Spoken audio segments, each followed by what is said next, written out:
Jenny and I have been together for 5 years.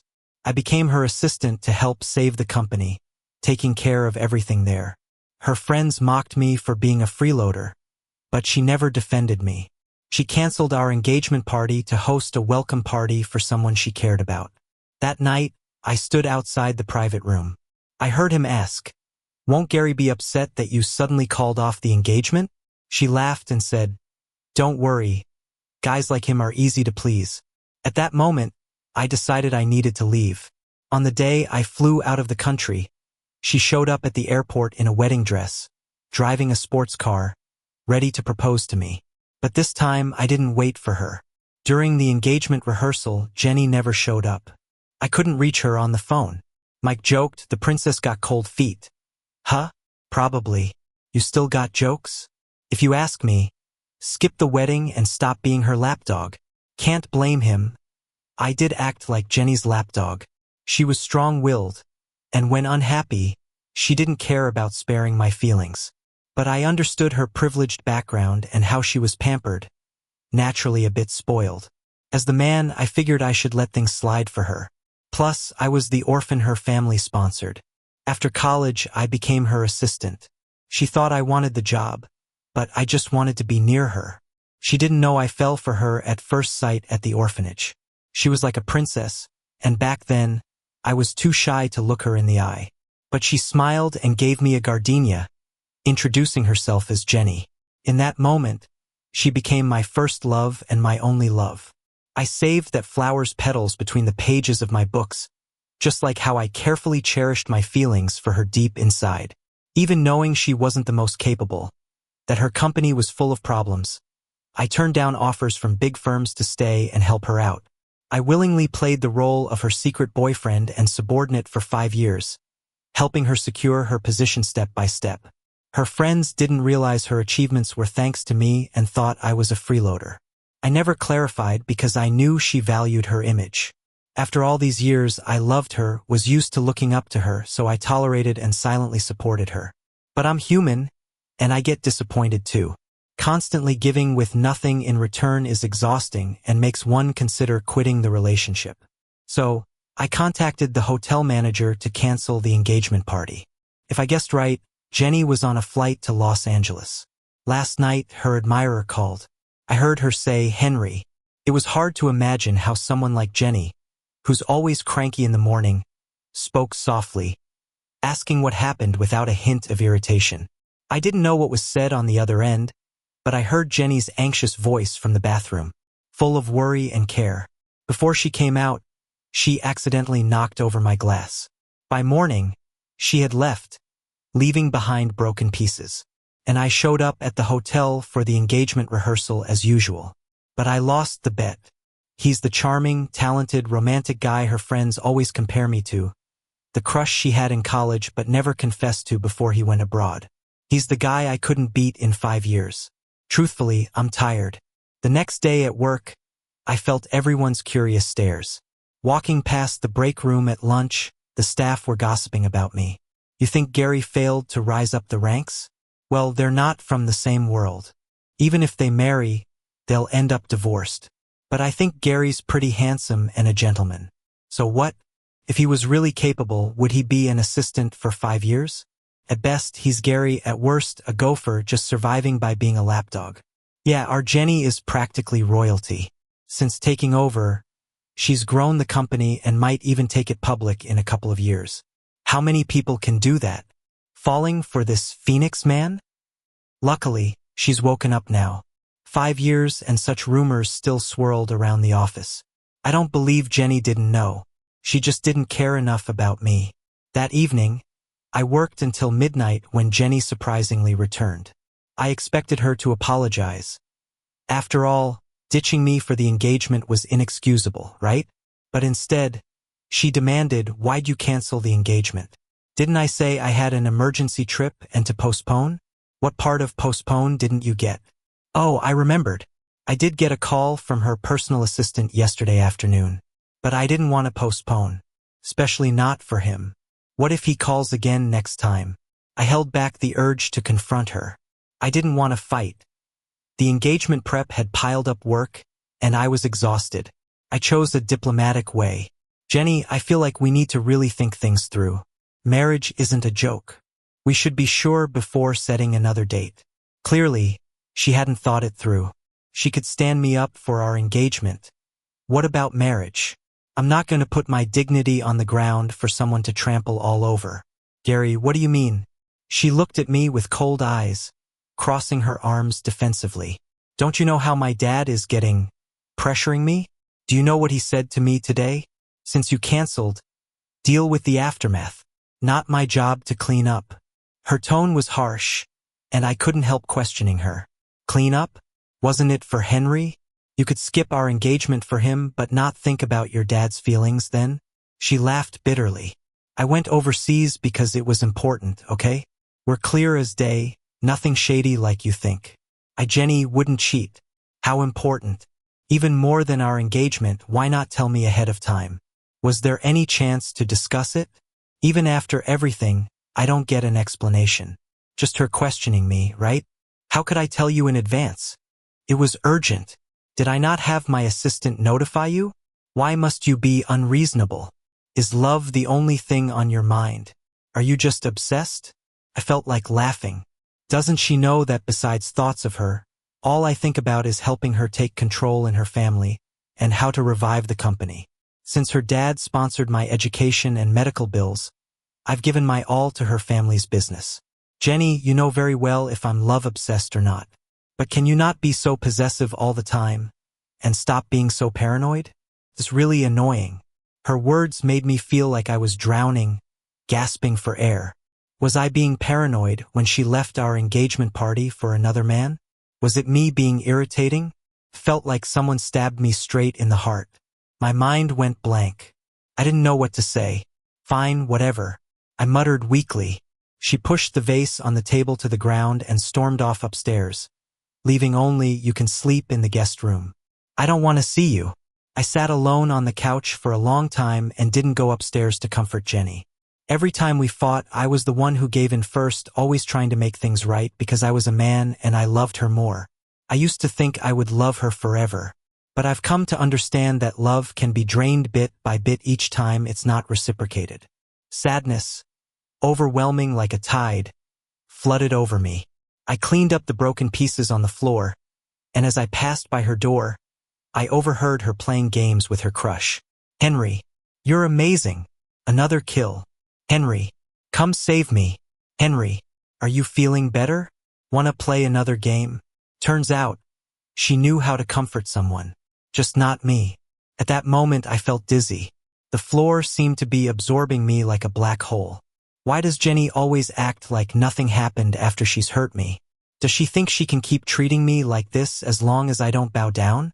What did I even do wrong? I couldn't figure it out.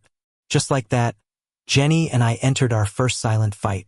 At the office, she wouldn't speak to me directly, only passing messages through others. And any documents needing her signature, I'd send someone else to hand over. At home, we didn't talk, and we still slept in separate rooms. I couldn't have imagined how stifling this atmosphere would feel. But when it really happened, it just felt like nothing. Disappointment piled up so much, I didn't even hope for anything new. I didn't expect her to realize I could be hurt too. I didn't expect her to notice my suppressed pain and the compromises and concessions I'd made for love. So much so that when she bailed on our engagement party, my first feeling wasn't even hurt. It was numbness. One day, she got off work early, but I had to stay for an urgent project and ended up working until past midnight. I wasn't even finished when I got a call from her. Meet me at the usual place. She hung up without giving me a chance to refuse. Jenny had her own assistant and driver. She didn't actually need me to pick her up. That club she liked was really safe too. Plus, we were in a Cold War, and my gut told me nothing good would come of it. But after some hesitation, I went anyway. I was worried she might be drinking too much and messing around with her rowdy friends. Out of responsibility, I didn't want her getting hurt. When I got to the club room, the door wasn't closed properly. Voices spilled out from inside. Jenny, won't Gary be mad you called off the wedding? Don't worry. Obedient dogs are easy to handle. Right. I always thought he was just a dog your family kept.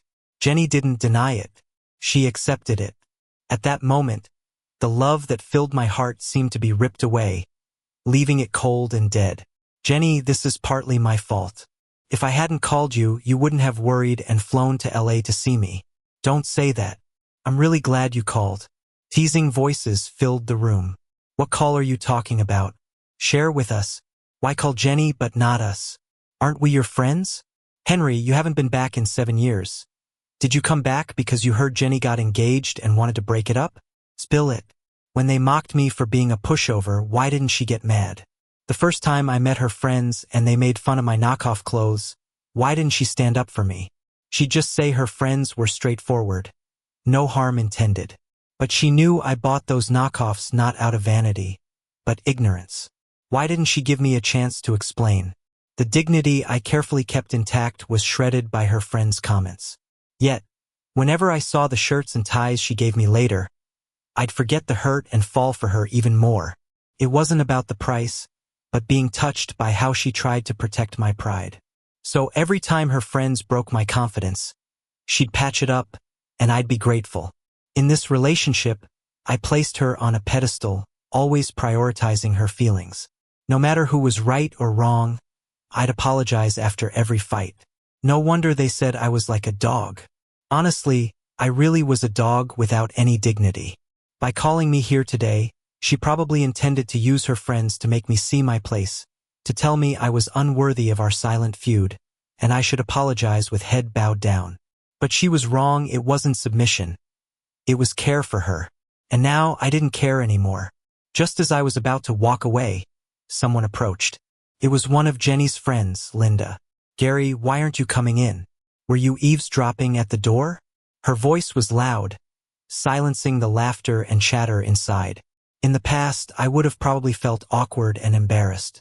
Now, I just casually said, you all keep gossiping behind people's backs. Is that kind of nonsense really worth eavesdropping on? Sorry, I'm not interested, that's why I didn't go in. We have nothing in common, so I didn't want to ruin the mood. Linda seemed surprised that I snapped back. Just as I was about to leave, Jenny spoke up. Gary, come in. I didn't budge. Linda shot me a gloating look and then bumped into my shoulder as she went in. Don't make me say it twice. It's not that I wanted to keep fawning over her. That's why I didn't leave. I just didn't want to make a scene. There was gratitude still, even if there was no love. Back then, if it weren't for their family helping me out, I, an orphan with congenital heart disease, might not be alive today. So I turned around and walked in. And there he was, the guy she supposedly had a crush on, Henry. I didn't expect him to be so good-looking. Fair skin, delicate features, and that silver hair looked really nice. Even better than a celebrity, just a bit fragile-looking. No wonder Jenny had a crush on him throughout college but never confessed. Hey, snap out of it. We know our star looks good, but you don't have to stare like that. Henry gave me a slight smile. Don't believe their nonsense. I'm not a star, just a little painter. I knew. The starry painting he gave Jenny hangs in her study. So you're Gary, right? I'm Henry, nice to meet you. If it weren't for the challenge in his eyes, I might have thought it was a friendly smile. I responded coolly, yeah. Jenny, with a stern face, spoke to me. Since you're here, sit down. Our welcome party for Henry isn't over. You'll have to wait. She sat next to Henry, with someone else beside her, leaving no spot for me. So I sat in the corner. Everyone acted like I was invisible. In the past, I'd have felt on edge, scared her friends would look down on me, embarrassing her. Even if I didn't think much of her friends, I would have tried to get along to avoid upsetting Jenny. But sometimes, care leads to chaos, and it took me a while to realize that to those idle rich kids, the more I tried, the less they respected me. My gestures were seen as sucking up. Now I was just glad to have some peace in a corner, taking out my phone to deal with work stuff.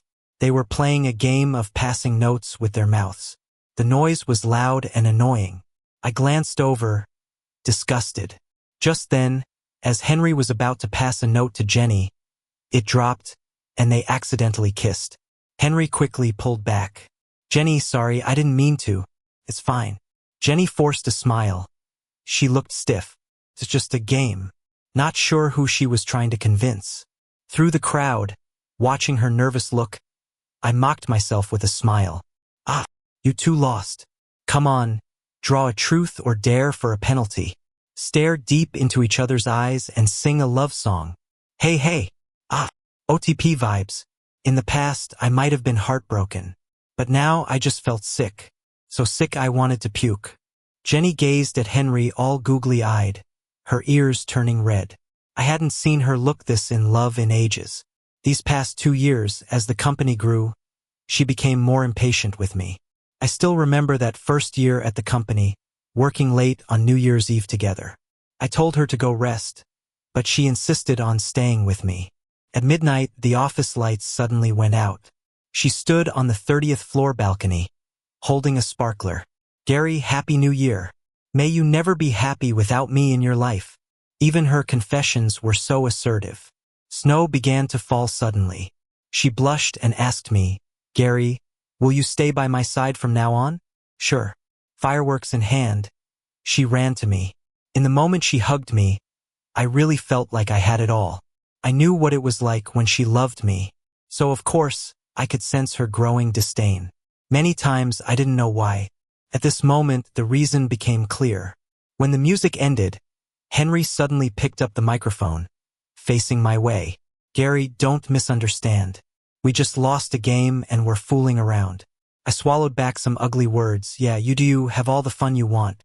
Jenny suddenly sneered. Gary, why the sarcasm? I'm confused. I've been acting so magnanimous. Why is she still picking a fight? But this time I won't hold back. If you find me annoying, I'll leave. Clear the space for you. I stood up. Jenny's face turned even darker, and she threw the microphone to the ground. If you're feeling too left out, then come over here. Henry, can you scoot over for Gary? Henry clearly looked stunned, then gave a fake smile. You're right. You lovebirds should sit together. I saw him practically grinding his teeth. His animosity all night was obvious. I wanted to leave, but Jenny pulled me to sit between them. If they're into each other, why not just be together? Would save me the trouble of figuring out how to break up. What does sticking me in the middle even mean? Feels like I'm just part of their game. It's even more nauseating. My stomach is churning. Until a sharp pain hits me, I realize I'd been too busy with work to eat. My gastritis might have flared up. Just when I was about to tell Jenny I wanted to leave, she pushed a glass of ice-cold drink towards me. I lost the game. You drink it for me. I frowned. She knows very well how bad my gastritis is. I can't handle alcohol. For 3 years, I drank quite a bit, blocking for her, ruining my stomach. These past 2 years, as business thrived, when I'm out socializing, I can just say I'm allergic to alcohol and no one minds. Jenny's doing this on purpose. I looked up at her, asking, why? I honestly don't get why Jenny's doing this to me. Even if you don't love someone anymore, why hurt them? What did I do wrong? I stood by her for 5 years, pulling all-nighters for the company, drinking, giving it my all. I saved the company, growing it bit by bit, never taking credit, not even the money I deserved. Had it been someone else, they would have already taken a big chunk of the company's shares. I get it now. My mistake was not wanting anything, just her love. What? I inconvenience you by drinking for you? She looked at me coldly. Am I an inconvenience to you too? There was a silent tension in the air. I didn't speak, just picked up the glass and drank. Then Jenny lost the second round, then the third. I took the second drink, then the third. My stomach hurt more and more, sweat soaking my back. But still I endured, because this was the last time. I felt like Jenny was getting angrier. I didn't get it. Isn't this what she wanted? Seeing me so miserable. Isn't that exactly what she aimed for? What's she mad about? Henry, sitting next to me, suddenly spoke up. Jenny, I don't think Gary's handling alcohol well. He's looking kinda pale. Want me to drink for you? I'd be grateful. But Jenny said, no need, you've got a cold and you're on meds, drinking's not good. Henry gave me an apologetic smile. Sorry, Jenny's worried about my health. Can't help you out. This is what they call a nice guy online, right? Such a big guy. Why doesn't he just drop dead? I can't stay here anymore. I grabbed the whole bottle from the table, facing Jenny. I know you're mad at me, Here, no need to force drink after drink down me. You want my life, right? I'm giving it back to your family. Then I started chugging from the bottle, the burning liquor hitting my already pained stomach. Cough, cough. The alcohol choked me, causing a massive coughing fit. Just as I was about to continue drinking after coughing, everything went black, and I collapsed. In the haze, I faintly heard gasps around me. Gary threw up blood. Call an ambulance. I felt someone gripping my hand tightly. It seemed like it started raining, landing on my face. Gary, wake up. Don't sleep. The ambulance is on its way, please. But I was so tired and sleepy. Just a little rest, I'll just rest a bit. Gary, wake up, I was wrong. Was that Jenny's voice? No way. We were together for 5 years. Jenny never apologized. Probably a hallucination from losing consciousness. Morning came. I woke up to the smell of disinfectant, seeing Jenny by my bedside, holding my hand tightly. If it were before, maybe I'd be touched. But now I felt nothing inside. At that moment, I realized I really didn't love her anymore. The feeling was gone. I slowly pulled my hand away. She suddenly woke up.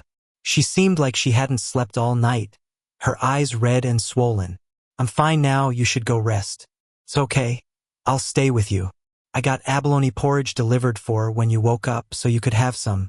She opened the box on the table, spooned some, blew on it and brought it to my lips. I fought the nausea. Just leave it there. I'm not hungry. Jenny looked stunned, self-mockingly. Are you still mad at me? No, I just really hate seafood. I'm not the one who loves seafood. Gary, I didn't think your stomach issues were this serious. If I knew, I wouldn't have made you drink last night. I was too much, my bad. You've been giving me the silent treatment long enough, right? Let's make up. I promise that engagement party situation won't happen again. She poked my cheek, a playful tone in her voice, smiling at me. I'll be here until you're better, until you recover. If you need anything, just let me know. Gary, calm down. Okay? I was stunned. I never thought Jenny would apologize, would try to appease me. At first. But I didn't feel the slightest bit happy. She just looked at me, waiting for my response. But I was speechless. It was all too late. While I was at a loss for words, Jenny's phone rang. She hesitated for a second before picking it up. Then she suddenly stood up, ready to leave. Henry, don't worry. I'll be right there. After the call ended, she seemed to remember me. She turned back, gave me an apologetic look. As expected, once there's a first time, apologizing the second time becomes easier. Gary, I'm sorry. Something serious happened with Henry. I have to go now. I watched Jenny silently and asked deliberately. It's me or him? Gary. I almost thought she was going to choose me. Jenny frowned and continued. Don't be silly. Okay? Henry and I are just friends. Promise I'll be back later. Then she left. I didn't stop her, because I'd already let it go. Good thing she chose this way, because I'd made the same choice in my heart. Jenny, this 10-year crush, 5 years of love, ends here. As you wanted, your freedom is yours again. I'm Gary, and I'm done owing your family. Maybe she never liked me that much to begin with. I was useful, that's why she kept me. To be precise, I was useful to the company. Now I'm not only useless, I might even outshine her, become her obstacle. Jenny's dad forced her to marry me, forced her to give me 10% shares. Even though I said I'd sign a prenup and wouldn't take company shares, she still guarded against me at every turn. Once, at a party, someone jokingly offered me an olive branch. She publicly flipped out, embarrassing them. I thought she really cared about me. But no.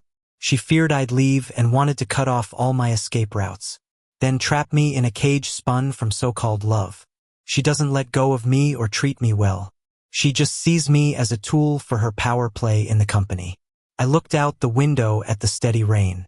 It made me think of Jenny and Henry singing a little love song. Even if the rain turns the whole city upside down, I'll hold you in my arms. Can't stand it. Seeing you walking away.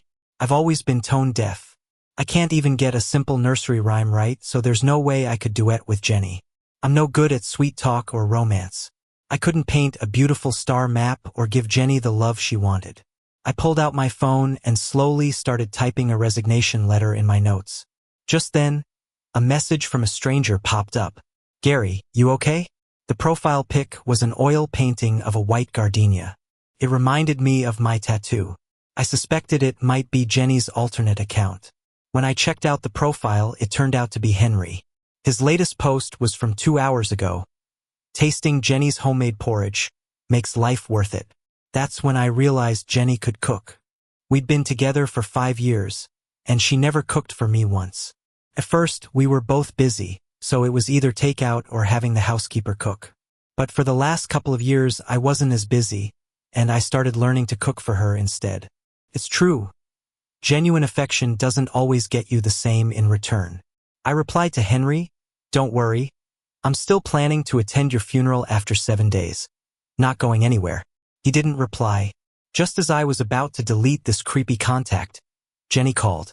I answered and she started yelling, "Gary, are you crazy? He was being nice, why curse him? If you can't speak like a human, just shut up." I didn't want to listen anymore, so I cut her off. "Jenny, let's break up." She hung up right away, and she blocked me.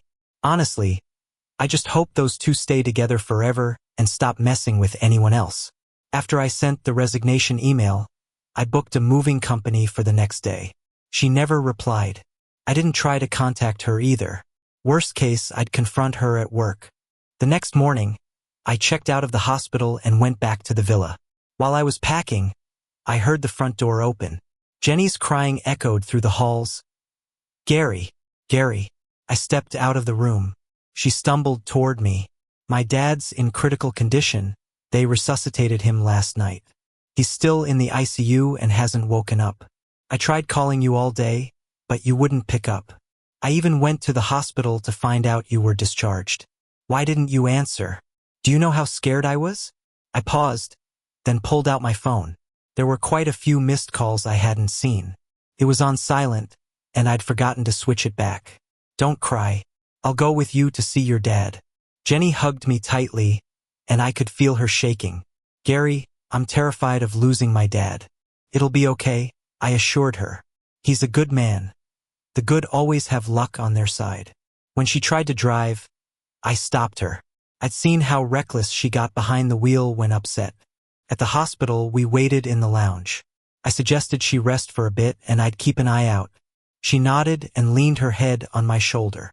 Her dark circles were heavy, but I couldn't push her away. It didn't matter anyway. My feelings were numb. My heart had been dead for a while. The only concern I had was her father's condition. He'd donated money for my heart surgery, helped fund my education. He was like a second father to me. For the past 2 years, Jenny had broken my heart, yet I never left her. It wasn't just leftover affection. A big reason was her dad's frail health. I didn't want to upset him. Out of the blue, Jenny asked, "Are you still mad at me?" No. It didn't matter what she did, who she was with, or who she cooked porridge for. It wasn't my business anymore. Jenny seemed to sense my intent to end things. She said, "Can we talk after my dad's better? I can't handle any more hits right now." I replied slowly, "Okay." I didn't understand why she wasn't having Henry by her side instead. But I didn't ask. I didn't want it to seem like I still cared. 3 days later, her dad pulled through and woke up. He asked to see me alone. He grabbed my hand and said, "Gary, I know these years have been hard on you." I shook my head, "Not hard."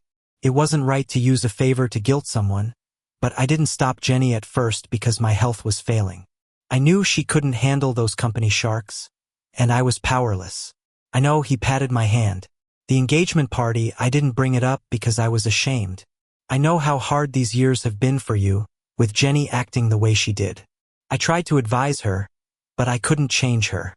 Jenny's always been stubborn, and without her mom early on, I spoiled her, and she's become like this. I know being with her was tough. I just said it wasn't tough. I'd gotten used to swallowing all my bitter pills. No one forced me. It was my choice. Paying the price for my choice was only fair. He sighed. "When you both visited me early on, your eyes were full of light when you looked at her. But now they're not." He gave me a testing look, then sighed again. I've seen the other side and I'm letting go. I don't want you two to end up hating each other. But I have one request. Please don't hate me. I'm sorry for my selfishness. They say guys hardly cry, but until the saddest moments. I couldn't hold it in anymore. Like a weight was lifted off my chest, and I could finally breathe. I truly could be myself now. I'd no longer need to please anyone. No more pretending out of a sense of debt. I nodded firmly at him. Thank you. Thank you so much. He smiled gently, looking at me kindly. Gary, you're a good kid, and you'll definitely be happy in the future. I decided to support you back then because you're outstanding and you deserve it. Don't feel indebted to our family. Even if you owe us, you've already paid back in these 5 years. Remember, no matter what, even when you face Jenny, stand tall. You're equals. At that moment, warmth filled my heart. When someone sees your struggles and comforts you, you realize what positive feelings are supposed to be like. I placed a safety charm, which I got from the temple, under his pillow. Uncle, wish you a speedy recovery. Goodbye. After returning to the villa, I continued packing. The moving company arrived just as Jenny drove back. She stopped me angrily. Gary, what's going on? I suddenly realized something. Though I'd already given up on her in my heart and decided to break up, she didn't hear the official breakup. So, I spoke up seriously. Jenny, we're breaking up. Jenny looked shocked and angry. Gary, say it again. You heard me. How dare you? What right do you have to break up with me? Without my family, you'd be dead by now. I cut her off. Your dad's the one who helped me, not you. If he wants me to repay the favor, I'm happy to. But I won't use my marriage and a lifetime of happiness to do it. Sorry, I'm not willing. Jenny glared at me. Is it because of Henry? If I say I really don't like him now, just see him as a friend. What kind of friend has no boundaries? If you don't like it, I can keep my distance from him. Jenny, are you trying to keep me? Sure enough. Hearing this, she jumped up. Gary, don't act all high and mighty. If you leave today, don't think about coming back ever again. I stayed indifferent. Then she said, Henry's been staying at a hotel since he came back. If you leave, I'll let him move in. Did she really think that tactic would still work on me? Do whatever you want. By the way, check your email and approve my resignation. Jenny stood there, stunned. I left. Feelings go both ways. A one-sided relationship won't last. When I got to the office, I started handing over my tasks. This week, Jenny was in a bad mood. During every meeting, the higher-ups didn't dare breathe loudly, and a few employees got fired for mistakes. On my last day, just as I was about to leave, she called me into her office. Gary, you win. Tell me, what do you want for us not to break up and for you not to leave? Just stay by my side. I suspected Jenny was losing it. If there's nothing else, I'll go now. The resignation's done. Jenny suddenly stood from her chair. Gary, just then the office door opened. Henry was dressed sharply, looking pretty good even to someone like me who's clueless about fashion. He was holding a lunchbox, the type our family's cook uses. Seems like he really moved in. I turned to give them space. But Jenny said to Henry, Henry, I need to talk to Gary, you should go. Henry looked visibly disappointed. So I said, we're done talking. There's nothing more to say. I'm leaving. But Henry blocked my way, looking at me pleadingly. Gary, don't misunderstand. There's nothing between Jenny and me. We're just friends. She's just pitying me by letting me stay. Don't fight about me. I feel guilty. I'm heading back abroad soon. I really hope to see you two make up. Yeah, just like how you kissed friends. It's my issue. I'm too traditional and can't accept you joining our family. That's why I'm leaving. You, how could you say that? Misunderstand me if you want, but don't say such hurtful things about Jenny. You'll make her sad. Sad? First, she needs a heart. Covered my mouth. Stop talking. Hearing a guy talk like this makes me sick. Henry looked at Jenny, clearly upset. But surprisingly, Henry, go out. Henry unwillingly left, and then Jenny spoke slowly. There's really nothing between us. Henry suffered from severe depression. 2 days before our engagement, he called me to say goodbye after attempting suicide. That's why I left for LA without informing you the next day. He asked me to keep it a secret, so I haven't said anything. He came back to unwind, and I'm his closest friend here, so I've been looking out for him. Jenny, you don't have to explain. We have no relationship now. Gary, I've already explained. What can't you let go? She really seemed unable to grasp why I insisted on breaking up with her, so I decided to make it clearer. Jenny, I don't like you anymore. The office was silent for a moment. What did you say? I don't like you anymore. Since when? She stared at me, unwilling to let it go. I don't remember. Maybe it was when you played games with me and almost got me killed with alcohol. Maybe it's when you sang to Henry in front of me, ruining our engagement, or maybe it was throughout the past 2 years. Every time you took out your bad mood on me, every bit of indifference burned through my love. For 2 years, fearing losing her, not knowing what I did wrong, I hardly slept. Suffering from insomnia is how I heard her midnight calls. Always worried, leading to an unhealthy devotion.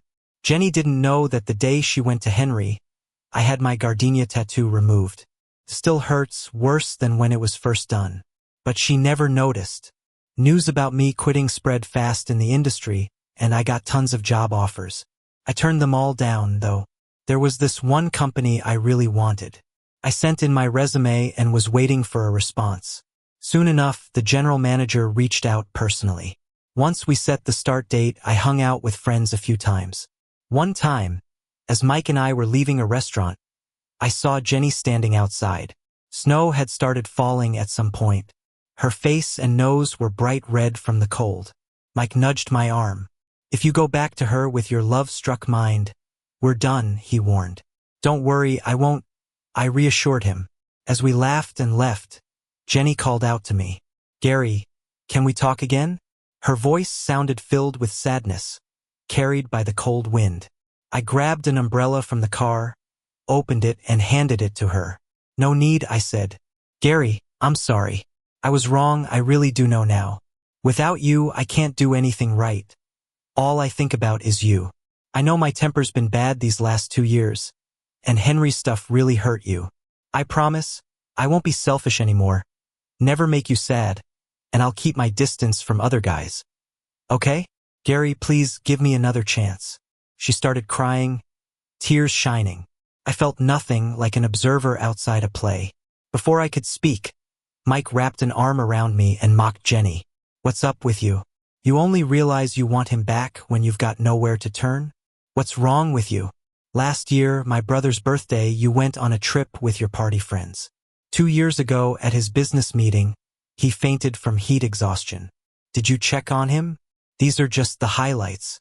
I warn you, if you're trying to get back with Gary, I'm the first to say no. You're harder to shake off than a bad rash. Finally gone and you want back in? No chance. Bother him again, and I'm calling the cops. I stopped Mike, turned to Jenny and said, my friend's opinion is my own. She stood there, umbrella in hand, looking lost. Were you this sad when my friends teased you? It's all in the past, I replied as Mike led me away. Late love's worthless, Mike said. Nothing good comes from someone who realizes too late they messed up. On the day I flew to Harbor City, I posted on social media. Jenny's comment popped up. Gary, I have something important to tell you. Wait, I'm on my way. I blocked her everywhere. This time, I wasn't stopping for anyone.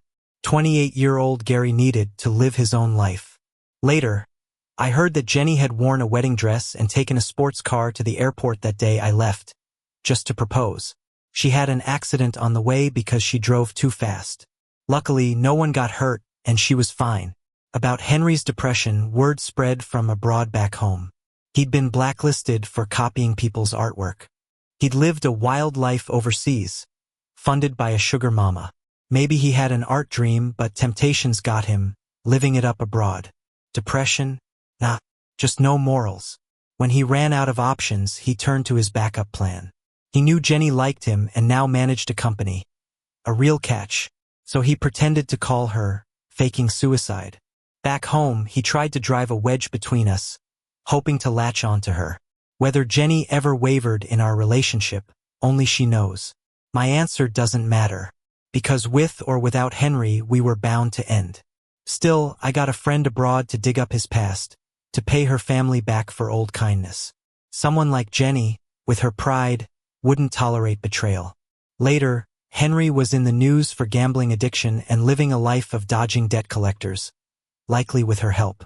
Jenny wasn't doing any better. She made some bad decisions that tanked her company's reputation. 3 years later, I was vice president at my new job. While traveling, the CEO threw a party to welcome me. A year before, I had helped broker a deal with a big real estate company for him. As I was mingling, someone approached from behind. "Gary, can I talk to you?" I turned around to see one of Jenny's old party friends. Before I could respond, the CEO snapped, "Today's my friend's day, don't sour it. Get lost." The guy left, looking embarrassed. Later, in the bathroom, I overheard him on the phone. Damn, if I knew Gary was this successful, I wouldn't have chased after Jenny. Should have gone after Gary, but now it's too late. We used to act all cool towards him, now he's out of our league. No wonder Jenny didn't come. She didn't want to be embarrassed. Hiding won't help. Everyone knows now she's a fraud. Without Gary, her company wouldn't have grown. Then she betrayed him, and look at her now, her company's finished, and her pride's shattered. If she hadn't talked behind Gary's back, calling him useless but obedient, we wouldn't have believed her crap, and we wouldn't have disrespected Gary. Thought he was a freeloader. He came out just as I finished washing my hands. I glanced at him in the mirror and said slowly, "You still haven't kicked the habit of talking bad about people." "Huh? Sorry, Gary." I took the paper he handed me and wiped my hands carefully. Didn't bother looking at him again. As for his family's company, it's long been blacklisted by me. I admit I hold grudges. After the party, I saw someone I hadn't seen in a while downstairs when I went back to the hotel.